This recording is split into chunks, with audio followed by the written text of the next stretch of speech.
One of the things that was talked about today is that a majority seems to be moving towards the pro-life side. Yes. Is it something that you think that the Republicans should campaign on? I mean, particularly Governor Romney should campaign on? Well, there's no doubt that Governor Romney and Paul Ryan will campaign and clearly articulate to the American public that they are proudly pro-life. They believe in protecting the mother and the baby from the violence of abortion.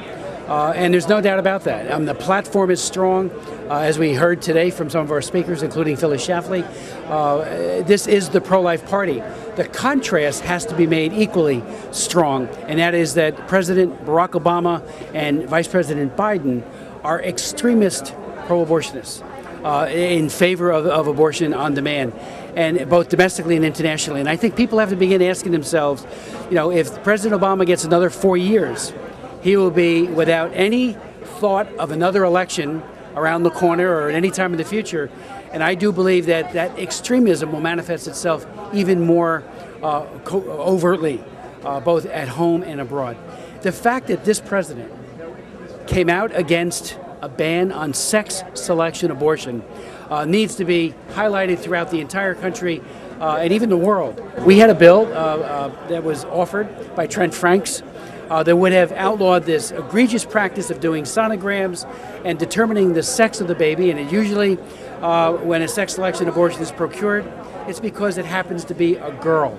We're missing, according to some experts, globally, 160 plus million girls who have been killed because of sex selection abortion. A lot of it has been the result of what's happened in India and the one-child per couple policy in China, but it's here as well. And President Obama came out against the bill that would have banned that. How extreme is that? Plus, he wants to force every taxpayer to pay for every abortion in the United States. And Obamacare is just the beginning of that. When the exchanges are finally online, unless we reverse them, unless Mitt Romney wins, in 2014, in every state, publicly funded abortion will become the new norm, because that's what Obamacare did. With regards to the nominee in waiting, Mitt Romney, of course, he used to be pro-abortion rights as a Senate candidate, then as governor of Massachusetts. Do you trust him entirely? As for his matter of fact, we welcome men and women, Republicans, Democrats, and everything else to come into the pro-life movement. So many of our strongest leaders once were pro-abortion.